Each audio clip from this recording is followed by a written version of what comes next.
À la une de l'actualité, le Fonds d'appui à la promotion de l'artisanat recherche 800 millions de francs CFA pour le financement des projets des artisans exerçant en Côte d'Ivoire.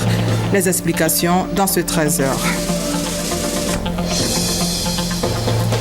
Les retraités se disent satisfaits de la nouvelle réforme engagée par l'État pour leur bien-être. Satisfaction exprimée au cours d'une cérémonie de présentation de vœux.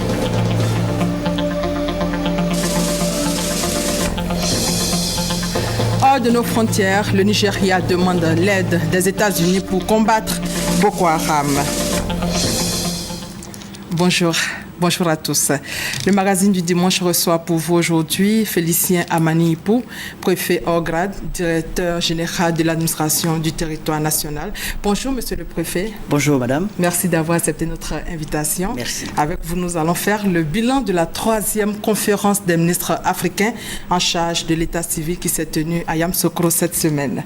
Et vous étiez le président du comité d'organisation de ces assises. Exactement. Mais avant ce communiqué sur la visite du président togolais en Côte d'Ivoire, à l'invitation de son Excellence, M. Alassane Ouattara, président de la République de Côte d'Ivoire, son Excellence, M. Faure Gnassingbé, président de la République togolaise, accompagné d'une importante délégation, effectuera une visite d'amitié et de travail en Côte d'Ivoire demain, lundi 16 février 2015. Au cours de cette visite, qui contribuera au renforcement des relations d'amitié et de coopération entre la Côte d'Ivoire et le Togo, les deux chefs d'État vont examiner des sujets d'intérêt commun entre leurs deux pays, ainsi que ceux concernant la sous-région africaine. En conséquence, mesdames et messieurs, les présidents des institutions, les ministres et les autorités administratives, politiques et coutumières, ainsi que les populations du district d'Abidjan sont invités à réserver un accueil chaleureux à l'illustre hôte le lundi 16 février 2015, heure à l'aéroport Félix Houphouët-Boigny. La fin de la mise en place est fixée à 10 heures. Dans l'actualité, le financement des projets des artisans exerçant en Côte d'Ivoire. C'est une préoccupation majeure pour les acteurs du secteur. Pour résoudre définitivement la question, le Fonds d'appui à la promotion de l'artisanat a entrepris des démarches auprès d'une banque internationale. Cette banque entend octroyer 6 milliards de francs CFA pour financer les projets des artisans, à condition que le fonds donne une garantie de 800 millions de francs CFA, une somme que le fonds recherche d'ailleurs. Francis Boifo. Fonds d'appui aux artisans, non, on ne connaît pas ça. Le Fonds d'appui à la promotion de l'artisanat FAPA est une structure sous tutelle du ministère du Commerce, de l'Artisanat et de la promotion des PME. Le FAPA a pour mission l'organisation, la promotion de l'artisanat ivoirien à travers le financement des projets et les participations des groupements coopératifs aux compétitions nationales et internationales. Par rapport à l'organisation de Africa Nova, qui regroupe les coiffeurs des États de l'Afrique de l'Ouest et de Côte d'Ivoire, le FAPA nous a soutenus financièrement, matériellement pour réaliser cet événement. Le soutien à l'extérieur, quand on devait partir pour le salon des artisans au Mali, le FAPA aussi nous a accompagnés par rapport à nos transports, notre hébergement, notre séjour. Sur le terrain, le FAPA a un rôle d'encadrement des artisans issus des 245 corps de métier que compose le secteur. Il faut que les artisans se fassent identifier. Il faut que les artisans nous fréquentent. Il faut que les artisans eux-mêmes cultivent l'esprit civique et surtout l'esprit de travailler ensemble. Les artisans disent vouloir se mettre en association. Mais ils exigent que les responsables du FAPA se penchent sur leurs préoccupations. Il y a d'abord le problème des sites. Le deuxième problème que nous avons, c'est le problème de financement. On se promène partout, aucune banque ne veut à aider les artisans. Ce n'est pas normal. Financer les projets des artisans. Le président du comité de gestion du FAPA dit avoir trouvé la solution. La BOAD qui propose 6 milliards aux artisans de Côte d'Ivoire, comme ils le font dans beaucoup d'autres pays, mais cela demande une garantie de l'État à hauteur de 800 millions. Le problème, c'est que le FAPA ne dispose pas de ces 800 millions sur son compte. Et voilà pourquoi nous sollicitons encore une fois de plus l'État de Côte d'Ivoire pour que l'État se charge garant pour donner les 800 millions. Assurément que ce prêt permettra de booster l'artisanat ivoirien. Il emploie plus de 4 millions de personnes. Sa contribution au produit intérieur brut PIB national s'élève à 12%. Concernant les médias, la ministre de la Communication a annoncé vendredi que les entreprises de presse qui n'appliqueront pas la convention collective visant à octroyer quelques 1900 points aux journalistes de la presse privée ne bénéficieront plus de subventions. Maître Afoussiata Bamba Lamine s'exprimait lors d'une conférence de presse bilan des activités de son ministère. Maïsako pour plus de détails. Les perspectives annoncées par le ministre de la Communication, Afoussiata Bamba Lamine, portent notamment sur l'érection de l'Institut des sciences et techniques de la communication en un véritable institut polytechnique, la création de la Société nationale de diffusion, la libéralisation de l'espace audiovisuel ainsi que le passage à la télévision numérique terrestre. Nous prévoyons une réforme des statuts de l'ISTC pour que l'ISTC soit réellement un institut, puisque les filières qui existaient à l'ISTC vont être érigées, comme je l'ai dit, en école. Donc on aura une école de journalisme, une école de publicité, enfin vraiment on aura toutes les différentes écoles qui participent à l'animation du secteur de la communication. Il est important pour nous de créer réellement une société nationale de diffusion qui va donc permettre la diffusion sur l'ensemble du territoire de toutes les chaînes de télé qui vont venir s'installer, qui vont avoir donc les fréquences. Puisque nous allons passer au numérique, il ne sert plus à rien aux populations d'acheter des télés qui ne sont plus au nord. Donc si on importe des télés, eh bien, forcément les populations vont être amenées à les acheter. Donc si on n'en importe plus, elles n'achèteront que les télés effectivement qu'on leur présente, à savoir les télés qui sont aux normes. C'est pour ça que nous avons interdit donc l'importation depuis cette date-là de télés qui ne sont plus aux normes. Cela étant, pour celles qui sont là, qui doivent être vendus, puisqu'il faut qu'on écoule, naturellement, pour surtout les vendeurs, parce que tous les intervenants à la chaîne doivent aussi être pris en compte. Ceux-là pourront continuer à vendre ces télés. Mais ce que nous disons, lorsque ces télés sont vendues, il y aura des décodeurs qui permettront aux populations d'avoir accès quand même aux images numériques. Le ministre de la Communication, Afoussiata Bamba Lamine, s'est également exprimé sur l'application intégrale de la convention collective annexe des journalistes et professionnels de la communication. La convention collective, je pense que c'est effectivement une contribution qui a été apportée, à savoir que vous suggérez qu'on puisse passer par les bulletins de salaire. Bon, le président du CNPLA, il va voir dans quelle possibilité nous pouvons le faire. S'il est possible de demander... nonobstant le secret bancaire, s'il est possible de demander effectivement l'accès au compte via le bulletin de salaire pour vérifier si effectivement le journaliste a perçu le montant indiqué par son patron. Ça, on verra. Pour le ministre de la Communication, Afoussiata Bamba Lamine, la réalisation de tous les projets de son ministère ne pourra que contribuer au développement de la Côte d'Ivoire. Après communication, le volet construction, le ministre de la Construction, lui, était en visite sur les chantiers d'ouvrages d'assainissement, notamment dans la commune de Plateau, de Koumassi et de Port-Boué. Une visite pour se faire une idée de l'état d'avancement des travaux de réhabilitation effectués. Sidonie Wakadavila. Le gouvernement est résolu à assurer une gestion durable des eaux usées à Abidjan pour la bonne santé des populations. C'est dans cette optique qu'un système d'assainissement collectif a été mis en place. Il comprend de nombreuses stations de pompage et de traitement d'eau usée. Les dernières stations à être réhabilitées et qui sont essentielles dans le dispositif d'assainissement ont été visitées par le ministre Mamadou Sanogo. Ont été successivement visités les sites du plateau, de Koumassi et de Port-Boué. Partout, nous avons vu des équipements qui ont été totalement réhabilités, qui sont totalement fonctionnels. Et puis, la station où nous trouvons, au niveau de l'émissaire qui se trouve à Port-Boué, c'est un peu la dernière étape qui a des équipements pour repousser toute cette masse d'eau. Il fallait choisir ces 3 stations sur l'ensemble des 55. Sinon, aujourd'hui, nous sommes fiers, tout marche. Pour les résidents de la commune de Port-Boué, c'est un soulagement de respirer maintenant l'air frais. Dans le temps, au moment où le château était monté totalement, le gaz qui en sortait était vraiment irrespirable.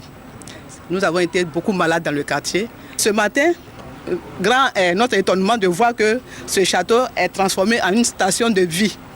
Par rapport aux explications Et depuis lors, nous ne sentons plus ça. Désormais, les populations ont un regard tourné vers l'ONAD, l'Office national de l'assainissement et du drainage, à qui incombe le contrôle et le suivi des ouvrages. La SODECI qui va assurer l'entretien de cet équipement, et comme l'ONAD assure le contrôle de la SODECI, l'ONAD doit s'assurer que la SODECI fait bien son travail. Donc en ce sens, il y aura un prolongement du contrôle de ces travaux. Pour la réussite de ce projet, le gouvernement a bénéficié du soutien technique et financier de l'Agence française de développement AFD, de l'Union européenne UE, de la Banque africaine de développement et de la Banque mondiale. Parlant toujours de chantier, les travaux liés à la construction du pont de Bassawa sur la Komwe ont positivement changé le destin d'un village, Serebou. Ce village a été reconstruit avec des infrastructures socio-économiques de base qui permettent à cette localité de rentrer de plein fouet dans la modernité, nous dit Kader Sogodoko. Pour la construction du pont de Bassawa sur la Komwe, l'aménagement des voies d'accès ont nécessité le déguerpissement de plusieurs ménages dans le village de Serebou. L'État de Côte d'Ivoire, soucieux du bien-être de ses populations, a décidé, avec le soutien de la Banque mondiale, de recaser toutes les familles en donnant même un nouveau visage à ce village d'environ 600 âmes. Ainsi, 36 logements ont été construits. L'eau potable et l'électricité ont été installées. Une école de 6 classes avec logement d'instituteurs, des latrines et une cantine scolaire sont en voie de finition. Toute chose qui amène les habitants de Serebou à être reconnaissants vis-à-vis du gouvernement. Quand on voit Serebou 2003 et Serebou 2015, vraiment c'est un sentiment de joie. Il y a eu un changement avec l'avènement du pont de Serebou.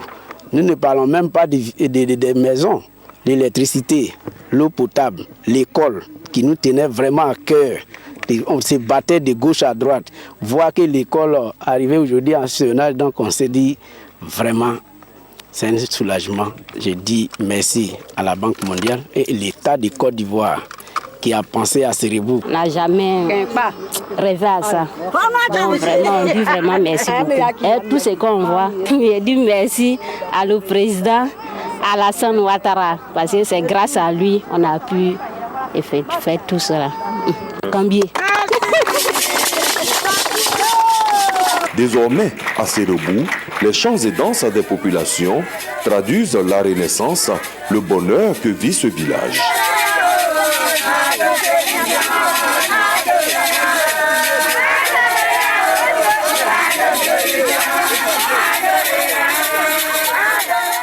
Le développement est en marche avec également cette visite des investisseurs chinois dans le Béquin. Durant 2 jours, les hôtes du conseil régional se sont imprégnés des réalités des chantiers visités et des perspectives d'investissement. Reportage Hassan Khan, commentaire Charles Tatou. Des investisseurs chinois et américains s'intéressent à la région de Béquin. Ils viennent d'y effectuer pour la 3e fois une visite de prospection. Plusieurs structures et chantiers de la région ont été visités, notamment les unités industrielles et le marché de gros. De même, les investisseurs et leurs hôtes se sont rendus à Yomian-Kwasikro dans la sous-préfecture de Diabo. Ici, il a été question de voir de plus près le barrage aménagé pour le riz et le champ de manioc de 200 hectares réalisé par les populations de Gombo dans la sous-préfecture de Diebonois. Avec toutes ces visites, ils ont pu observer les potentialités de la région et les opportunités qui peuvent s'offrir à eux. Nous sommes beaucoup intéressés par la Côte d'Ivoire. Nous allons ouvrir un réseau de commerce économique ici en Côte d'Ivoire. Beaucoup de projets qui sont déjà bouclés, dont le montage financier a été déjà fait. Il s'agit notamment de la reprise de la piscine municipale de Boaké et du zoo. Le premier groupe qui est arrivé va rénover la piscine de Boaké. Mais en plus de reprendre la piscine, le zoo, ils vont faire autour de cela un complexe hôtelier. Il y a également l'intérêt marqué pour la rénovation de l'hôtel Harmattan. Un dîner gala marqué par des échanges de présents entre les autorités locales et leurs hôtes a mis fin au séjour des investisseurs étrangers. La fêtière des associations de retraités de Côte d'Ivoire traduit sa satisfaction concernant la nouvelle réforme du système de retraite des agents du secteur public. La fédération s'exprimait ainsi à l'occasion d'une cérémonie de présentation de vœux au conseil d'administration de la Caisse générale de retraite des agents de l'État. Les détails avec Mahama Traoré et Adama Kone. Depuis 2012, la retraite a un nouveau visage en Côte d'Ivoire. Ce, à la faveur de l'application du décret portant organisation des régimes de pension géré par l'institution de prévoyance sociale, Caisse générale de retraite des agents de l'État, IPS-SEGRAE. Entre autres réformes instituées par ce décret, la réduction du délai de paiement des pensions, la survie du régime de pension, la mise en place d'une plateforme de concertation regroupant associations de retraités et direction générale de l'IPS-SEGRAE.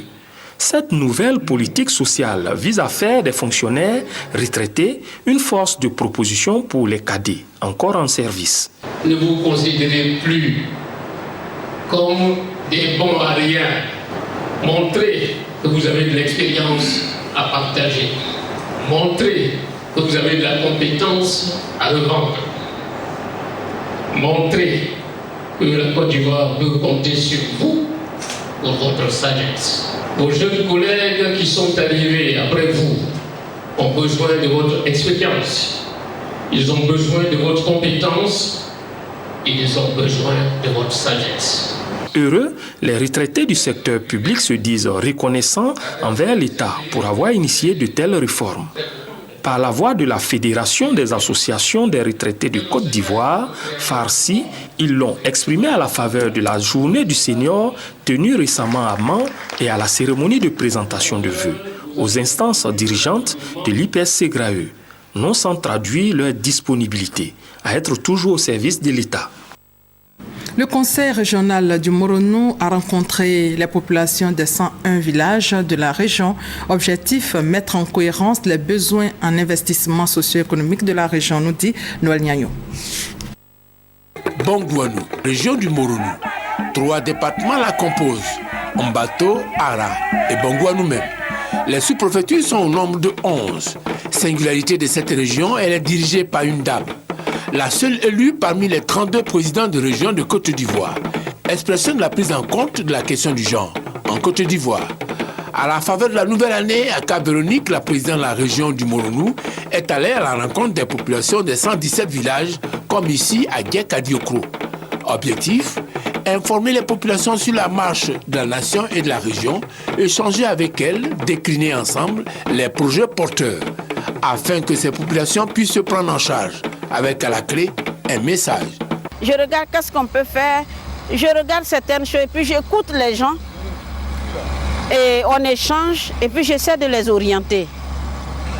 Je leur dis la plus grave des maladies, c'est la pauvreté. Je leur dis, faisons attention, nous sommes pauvres, mais faites attention pour que la misère ne s'installe pas. Traduction concrète de ce message, ce slogan, ensemble, créons la richesse. Avec cet étang pour élever du poisson, à Cap-Véronique donne dans le concret et veut aider ainsi à résoudre le problème de la pénurie du poisson, précisément en bateau. Les populations du Gontougo, elles, viennent de recevoir des dons de l'ONG Sociale Vie Chrétienne Internationale, cela avec l'appui d'une fondation américaine. Ces dons en faveur des femmes et des enfants vont leur permettre de lutter contre la pauvreté et lutter contre le travail des enfants dans les champs. Nobel Sei et Teresta Peyobo. Pose de la première pierre de 2 écoles primaires publiques de 6 classes chacune à Yezimala et dans l'enceinte du groupe scolaire Bas de Zanzan de Bondoukou, des pulvérisateurs, des arrosoirs ainsi que des semences de tomates, de piments, d'aubergines à 3 coopératives de femmes de Yezimala, Laodiba et de Saleh. Telles sont les actions de l'ONG Sociale Vie Chrétienne Internationale en faveur des populations du Gontougo.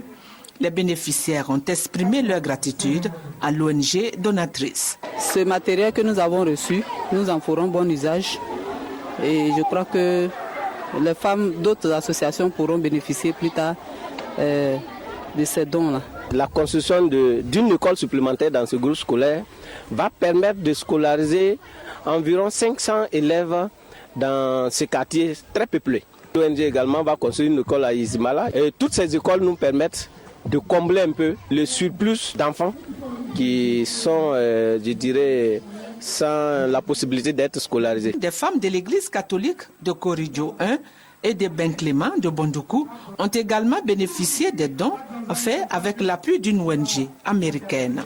Les autorités politiques et administratives ont salué l'ONG pour cet acte humanitaire. Elles ont souhaité que ce projet de construction d'école voie effectivement le jour pour le bien des populations, notamment les enfants de la région. Et ce qui nous amène à parler d'éducation, il existe un nouveau concours, Top Projet Scolaire ou Mon Potentiel d'Entrepreneur. C'est un concours qui veut amener les élèves des lycées et collèges à se familiariser aux techniques de montage et de présentation de projets. On fait le point avec Grace Kando. Le concours Top Projet Scolaire ou Mon Potentiel d'Entrepreneur veut relever 2 défis majeurs, à savoir l'insertion socio-professionnelle et l'auto-emploi des élèves. Selon Amadou Barro, initiateur du projet, les jeunes qui sortent prématurément de l'école ou qui sont sans emploi après leurs études peinent à s'insérer dans le tissu économique. L'objectif donc de ce concours est de développer la culture entrepreneuriale chez les élèves pour la réalisation de leurs projets. Top Projet Scolaire se veut une action éducative caractérisée par son aspect pratique qui fait appel à les jeunes et les place au cœur de l'apprentissage. Je vous exhorte donc à vous approprier ce projet et à l'accompagner dans sa mise en œuvre dans vos différents établissements. Le concours cible les élèves des classes de seconde, première et terminale. Les apprenants par groupe de 10 et par établissement devront monter et présenter un projet devant un jury composé de banquiers, chefs d'entreprise et gestionnaires de projets. Ils devront également faire une sensibilisation contre la cybercriminalité. La phase pilote de la compétition est ouverte aux établissements d'enseignement secondaire du public et du privé, de la Direction régionale de l'éducation nationale et de l'enseignement technique d'Abidjan 1. La section jeunesse étudiante catholique de la paroisse Saint-Sauveur Miséricordieux de Yopougon a organisé une activité dénommée Action nationale autour du thème lutte contre la cybercriminalité et les grossesses en milieu scolaire. On fait le point avec Emma Niamia. Les élèves du lycée des jeunes filles de Yopougon sont venus nombreuses participer à cette activité de la jeunesse étudiante catholique GEC. Au cœur des échanges, le phénomène de la cybercriminalité et les grossesses en milieu scolaire. Se prononçant sur le phénomène des grossesses en milieu scolaire, le conférencier Dr Guetlin souligne que le fléau prend des proportions inquiétantes dans les établissements primaires et secondaires de la Côte d'Ivoire. Pour l'année scolaire écoulée, selon lui, 5076 cas de grossesse ont été enregistrés, dont une forte proportion au primaire et au premier cycle du secondaire dans la tranche d'âge de 11 à 15 ans. Il invite donc les élèves à prendre conscience de la situation et à se consacrer seulement à leurs études. Des propos soutenus par le président de la jeunesse étudiante catholique, initiateur de cette conférence. Cette année, nous avons décidé de lutter contre la cybercriminalité et les grossesses en milieu scolaire.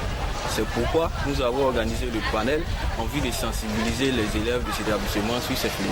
Le spécialiste en sécurité informatique Ncho Yao, l'un des conférenciers, définit la cybercriminalité comme étant toute activité qui consiste à utiliser les systèmes et réseaux informatiques en général et l'Internet en particulier pour poser des actes criminels ou proscrits par la loi.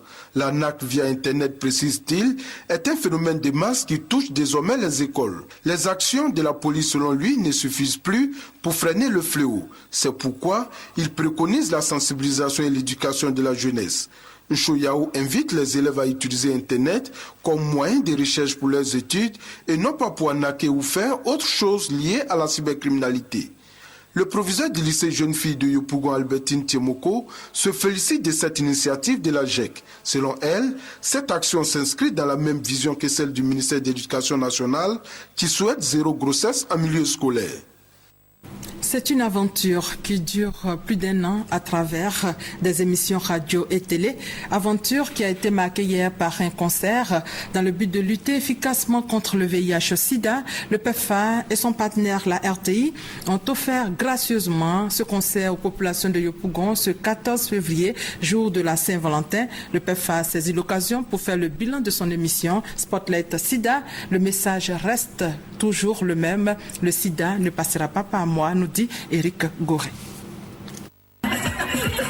La place Figayo a refusé du monde ce samedi 14 février, jour de la Saint-Valentin, fête des amoureux. En ligne de mire, la sensibilisation contre le VIH-Sida. On peut aussi procéder à des tests de dépistage gratuits. Des actions pour faire le bilan de l'émission Radio-Télé Spotlight Sida. Voilà aujourd'hui 1 an qu'à travers ce rendez-vous en 15, une équipe de professionnels s'est engagée à mettre KO ce fléau en Côte d'Ivoire. La RTI se veut plus proche de ses téléspectateurs. Spotlight Sida, Spotlight Sida, Spotlight Sida. Côté spectacle, le podium installé n'a pas chômé. De nombreux artistes ont fait vibrer le public au rythme des mélodies et pas des danses.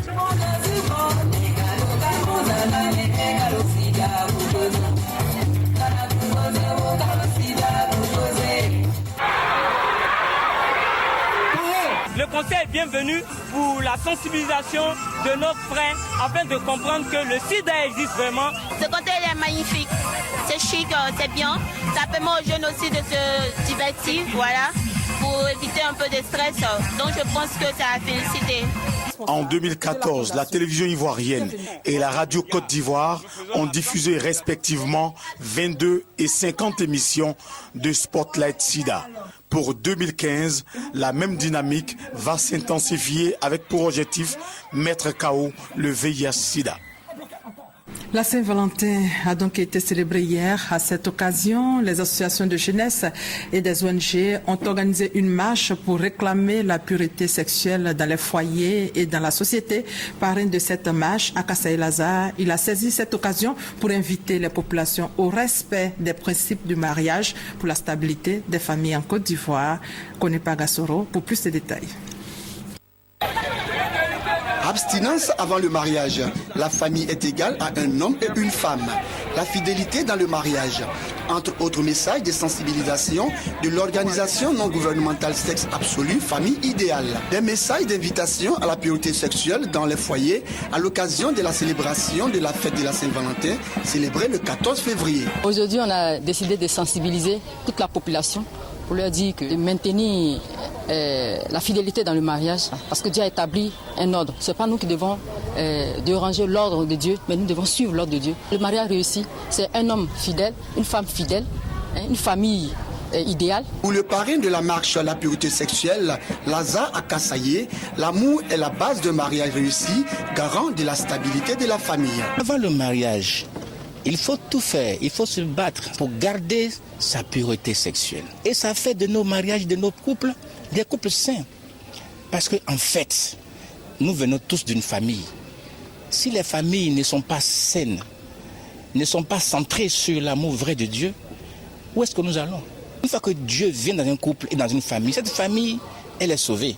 3 kilomètres de marche allant du Carrefour en adore de Yopougon, passant par la mosquée Maroc et l'église Saint-Matthieu, ont permis d'attirer l'attention des populations sur le respect des principes du mariage, à savoir la fidélité et la pureté sexuelle. Une page religion avant le magazine du dimanche. L'église Papa Nouveau veut consolider son unité en vue d'une plus grande expansion de l'œuvre de Dieu. À cet effet, le siège de l'église basée à Toukouzou-Zalem a organisé une grande cérémonie de consécration de 10 nouveaux messagers de Dieu. On fait le point avec Serge Kolia. Ces 10 messagers de Dieu consacrés ont rempli les formalités de consécration de l'église à Papa Nouveau, comprenant les étapes de nomination, d'onction et d'ordination. Le devoir du messager, c'est d'aller propager l'évangile révélé aux saints prophètes. Né à Tukuzu en 1901, le prophète Papa Nouveau a commencé sa mission de paix et de libération des hommes le 12 janvier 1937.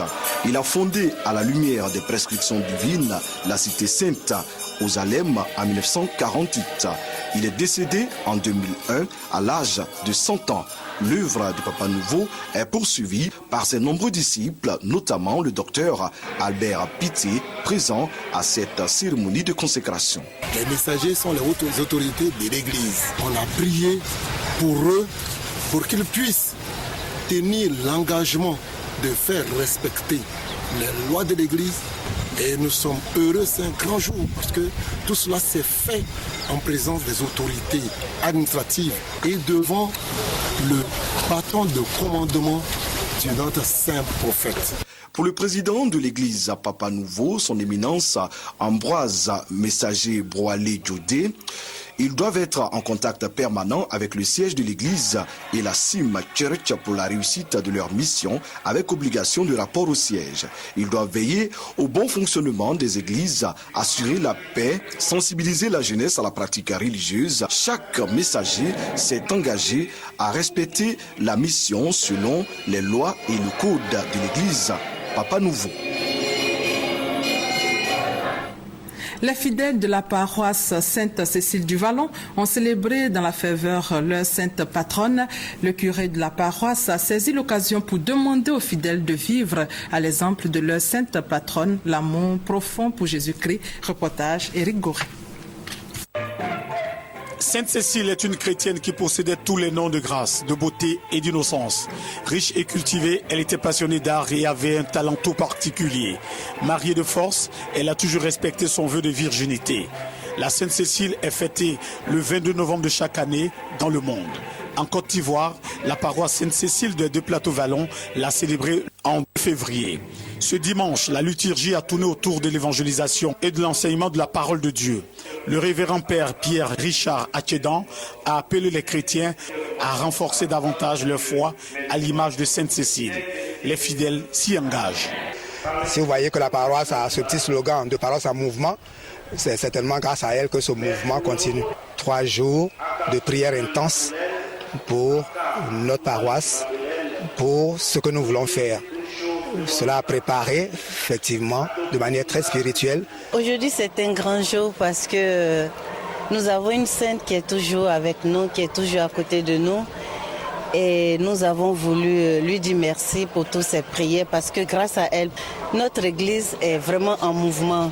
La Sainte Cécile concerne plusieurs saintes chrétiennes et également symbolise la fête des musiciens et musiciennes comme les chorales, les ensembles vocaux et instrumentaux.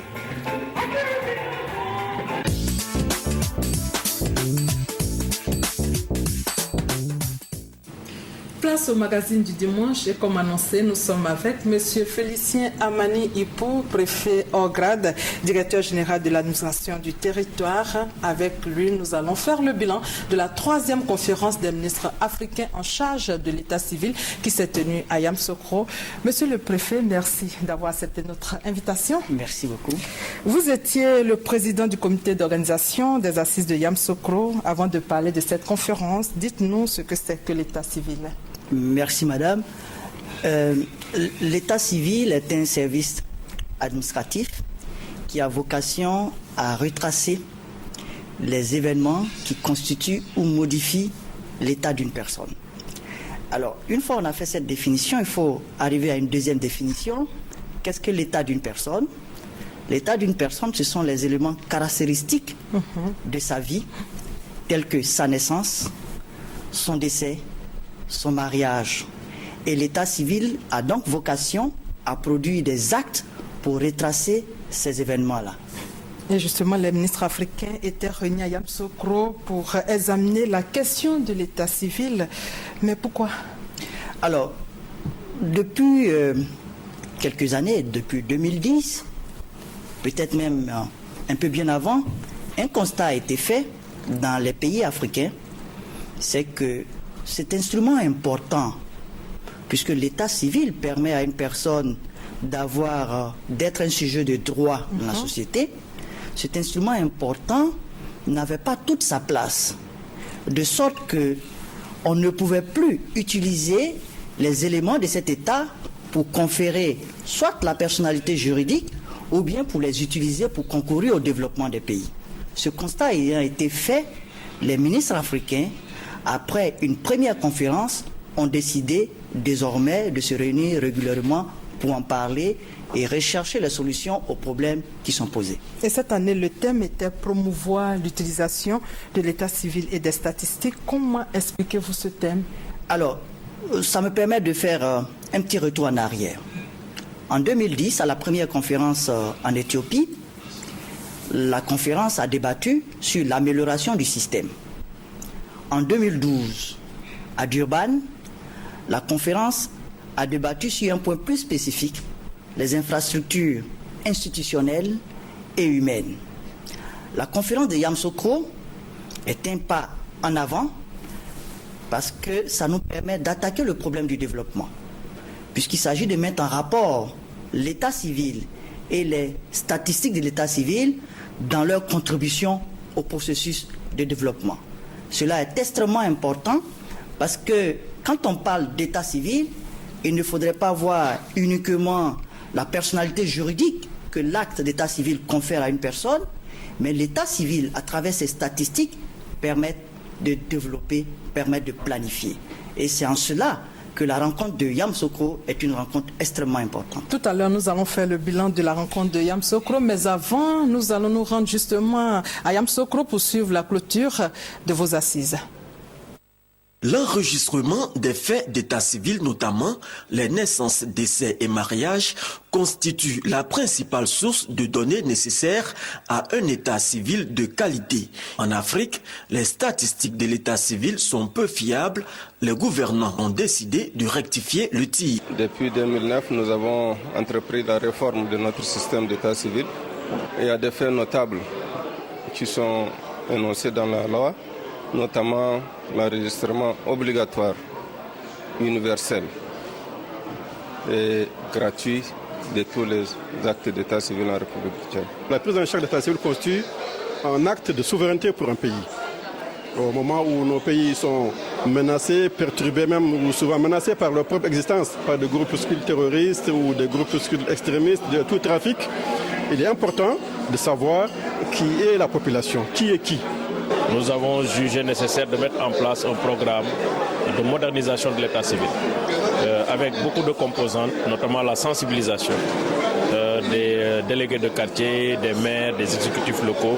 En Côte d'Ivoire, le ministère de la Santé a décidé d'être en première ligne en ce qui concerne les enregistrements des enfants à l'état civil dès leur naissance. En Côte d'Ivoire, les projets pilotes d'enregistrement des naissances et des décès via le mobile dans la communauté et le déplacement des officiers d'état civil dans les centres de santé dans 5 régions sanitaires pour la collecte a permis une amélioration notable de la saisie du taux de couverture des déclarations et des enregistrements à l'état civil. Le défi serait donc de passer à échelle et de pérenniser l'activité par un financement adéquat. Pour le ministre de l'Intérieur, Ahmed Bakayoko, il faut aller plus loin en créant les conditions de partage des statistiques de l'état civil entre les pays africains. En Afrique, nous avons beaucoup de données, mais des données qui ne se parlent pas.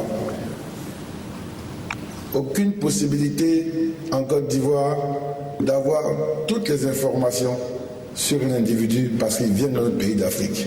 Parce que les données ne se parlent pas intelligemment, ne se croisent pas. C'est possible.